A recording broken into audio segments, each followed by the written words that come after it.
Nos complace muchísimo tener con nosotros al doctor Juan Daniel Balcácer. Él es el encargado de la conmemoración de las efemérides patrias, de la comisión, que eso comienza el 26 de enero con el nacimiento de Duarte, sigue todo el mes de febrero hasta culminar el 27, pero también viene el bicentenario del natalicio de Sánchez. De Sánchez. Francisco. Y nada, hay que prepararse ya para el bicentenario de la Fundación de la República. Falta 17 años. Sí, falta. 17 años creo que son. Ajá, sí, entonces 2044. Ojalá que estemos vivos. Yo creo que 17 años estar viva. Porque mi mamá y mi abuela y todas mis tías me hablaban de que el centenario fue muy horrible. Que hubo una hambruna grande, una gran sequía. Sí. Y fue una cosa horrible, horrible, horrible. Me imagino que estaba el fenómeno del niño en esa época. Aparte de que fue en plena dictadura también. Sí, también. De manera además, que había restricciones, y eso que el gobierno en ese entonces hizo un programa de publicaciones, etcétera, pero hacía poco también que había salido el país de un terremoto. Sí. Es decir que las condiciones no eran muy... Las condiciones ambientales. Sí, sí. Sí, Juan Daniel, yo veo que hay banderas, muchas banderas en muchas casas, pero ahí veo, por ejemplo, en edificios que hay en 3 apartamentos hay banderas, en 4 no, y así.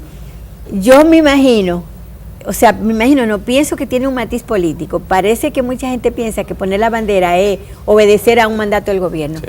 Eso es un error.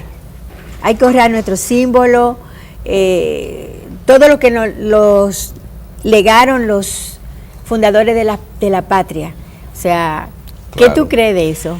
Nosotros hemos hecho una campaña de sensibilización exhortando a la población a exhibir la bandera, que durante el mes de la patria es la única oportunidad que se da en que pueden mantener la bandera todo el mes en el frente de las casas, porque la ley limita, la ley es específica y dice que solo en fechas patrias determinadas puede el ciudadano exhibir la bandera en el frente de sus casas, así como también la norma limita a que la bandera sea izada todos los días a las 8 y arriada a las 6 de la tarde, con excepción de parques y monumentos, donde se permite que la bandera ondee las 24 horas.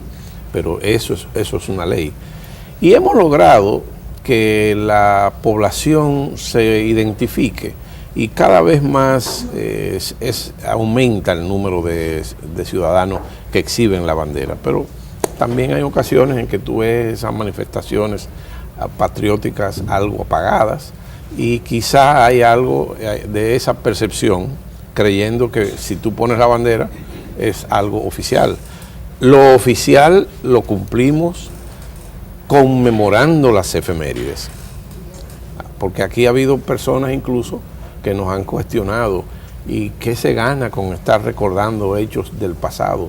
Bueno, ganamos mucho, porque en la medida en que a las jóvenes generaciones se les mantiene vivo en el recuerdo los grandes hechos del pasado, en esa misma medida se fortalece la identidad nacional.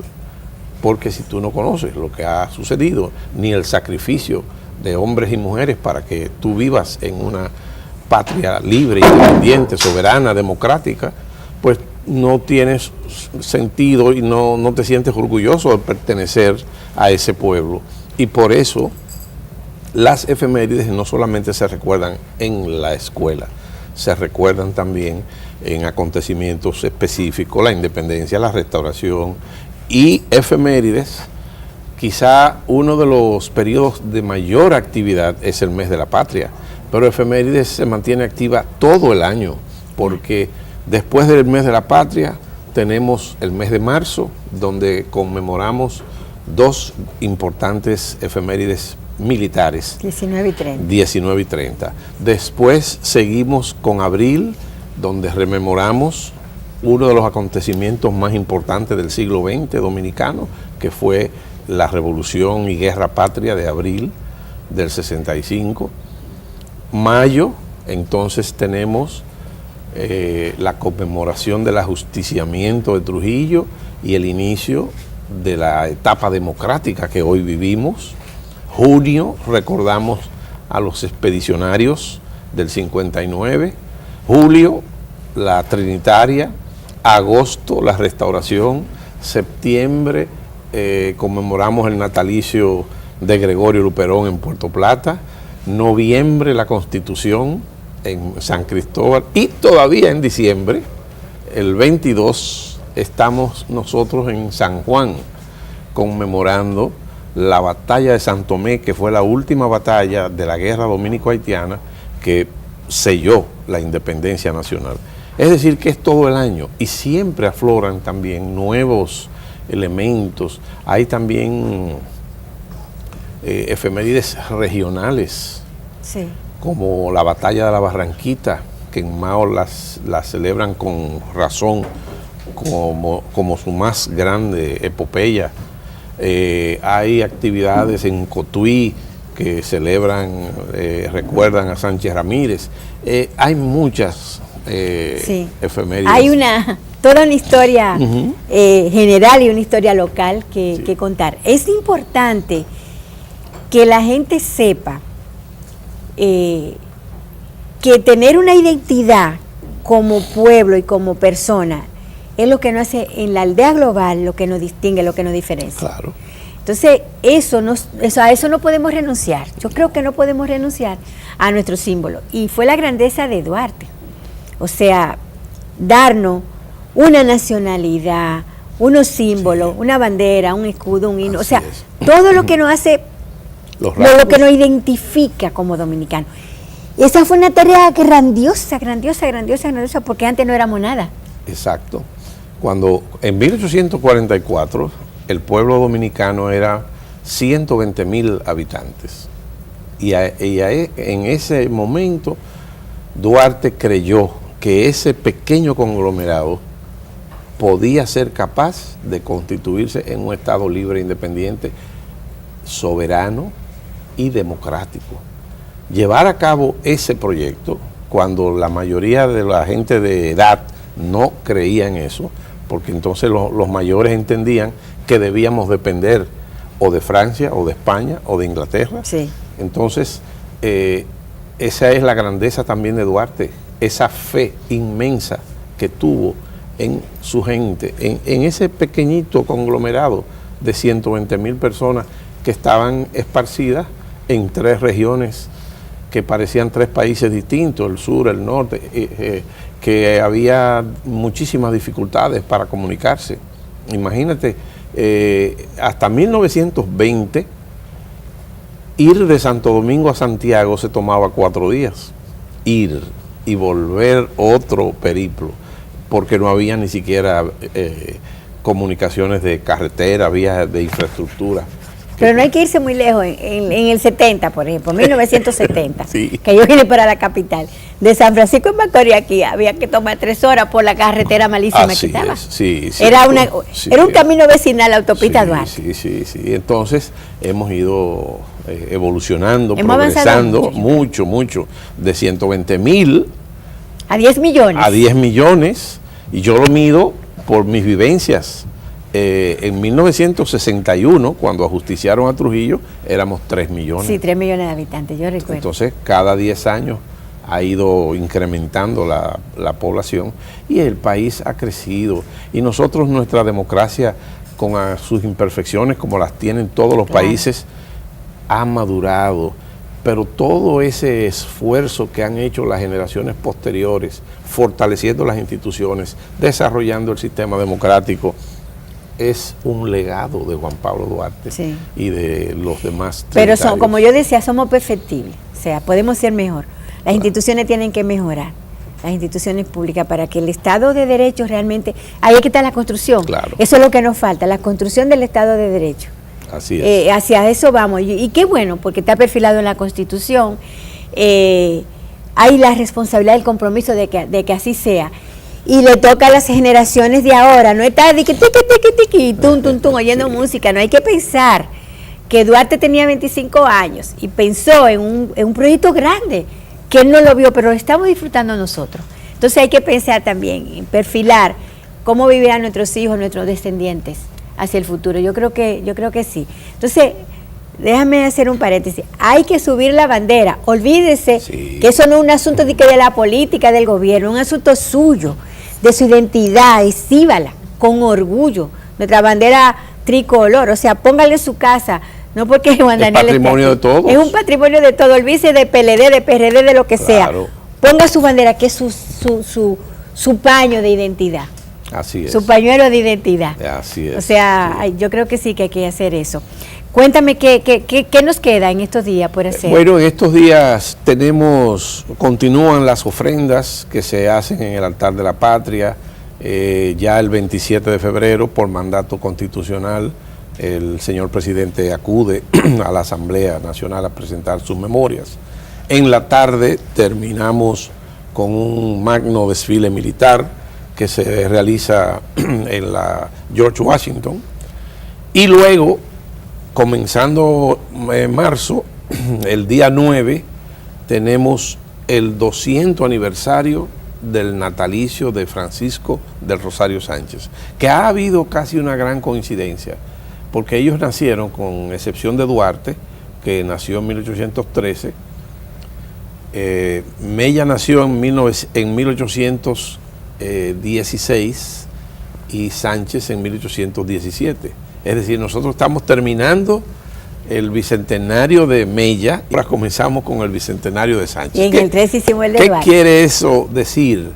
Bueno, hay una comisión especial que se va a organizar actividades en todo el país a lo largo del año para exaltar y proyectar la vida y obra política de Francisco del Rosario Sánchez, porque la misma costumbre de los padres de la patria, Duarte, Sánchez y Mella, y el hecho de que como Duarte fue el apóstol y fue el líder de ese movimiento, pues realmente las biografías y los estudios que se han realizado se han centrado más en el padre fundador, sí, que en los demás. Y la gente piensa que Mella fue grande porque disparó al aire un trabuco, nadie se hace héroe por eso, y Sánchez, que ofrendó su vida en 1861, bueno, tampoco.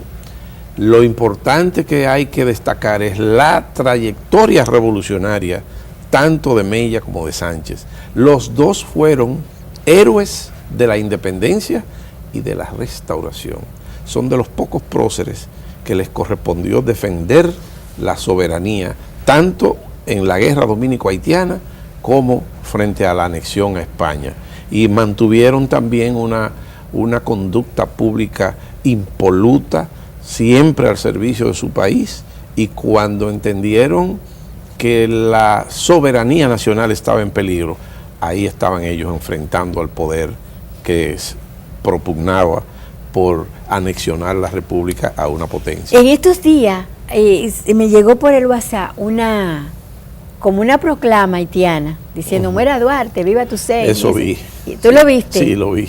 ¿Tú lo viste? Hay una creencia de los haitianos de que a ellos le quitaron el territorio. Y realmente no es así. No. O sea, cómo se funda el pueblo haitiano y cómo se funda el pueblo dominicano. Esa es una cosa que hay que aprendérsela, y es bueno que los muchachos que están en la escuela, porque hay una barbaridad con los textos. Una historia para sexto, una historia para cuando tú estés en el bachillerato, no, la historia es la misma. Es la misma. Entonces hay que decirle que estaban en la Tortuga, que era un mercado de esclavos que había, cuando aquí se hicieron las devastaciones, que vinieron, que dejaron ese lado, entonces ellos cruzaron. A ese es el origen. La isla era una sola. Así es. Y era pertenencia de España, producto del descubrimiento. Sí. Pero al quedar deshabitada esa zona oriental, esos bucaneros ocuparon esa zona, y luego los franceses establecieron ahí un sistema de esclavitud a partir del siglo XVII. De manera que fue muy cruel. Que la historia, sí, claro, la historia de lo que hoy es Haití realmente se inicia a mediados del siglo XVII en la parte occidental. Sí. Ellos no tienen la culpa. Ellos nacieron en el mar, en la islita cercana, y después cruzaron. Esa es la historia real. No es verdad que nosotros le quitamos nada. No. Todo lo contrario. La isla incluso se llamaba Santo Domingo entera. Y ellos, cuando la parte, antes de ser República de Haití, se llamaba Santo Domingo francés. Es decir, que de ahí en adelante, de la constitución del Estado haitiano, bueno, ellos como nacieron a la vida independiente con una vocación imperial, porque su raíz era Francia, y Francia era un imperio, ellos entendían que la isla era una e indivisible, y que solamente tenía por límites el mar, lo dice su constitución. Entonces entendían que este lado también les pertenecía. Eso es un error histórico. Un error histórico. Y además de eso, claro, tuvieron la virtud de ser los primeros, el primer pueblo de la región de este lado del mundo que se independizó, liberó de la esclavitud. Ahora, ¿qué hacemos? ¿Miramos para tribus de África o miramos para el imperio? Y Napoleón, ellos se metieron de emperadores. Claro, a Napoleón le llevaron... Salines se hizo declarar emperador. Emperador, pero le llevaron a Napoleón, el tipo, él creía que era un disfraz, lo metieron preso. O sea, hay que conocer bien la historia. Hay un libro de Isabel Allende que se llama La isla bajo el mar, que es es una historia novelada, pero la historia de Haití hasta el 1950, que yo me la leí, un libro que tengo, está consono con lo que dice Isabel Allende. Es inclusive una historia hermosísima, la historia de Haití. Hermosísima, o sea, como para hacer una novela, o como para hacer una película. Sí, una de las novelas más impactantes sobre la revolución haitiana es de Alejo Carpentier, que se llama El reino de este mundo. Hermosa, y esa de Isabel también, porque la historia novelada, o a diferencia de la novela histórica, te permite entrar y recrear el ambiente de la época y como si fuera vivo. Bueno, Juan Daniel, gracias por venir. Gracias a ti. Te agradezco que esté con nosotros y que, qué bueno recrear la historia.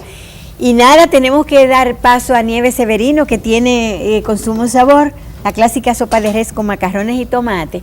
Y nada, nos están haciendo muchísimas señas aquí, como que debemos irnos. Gracias por venir, gracias por su atención. Nos vemos el martes aquí otra vez. Bye bye.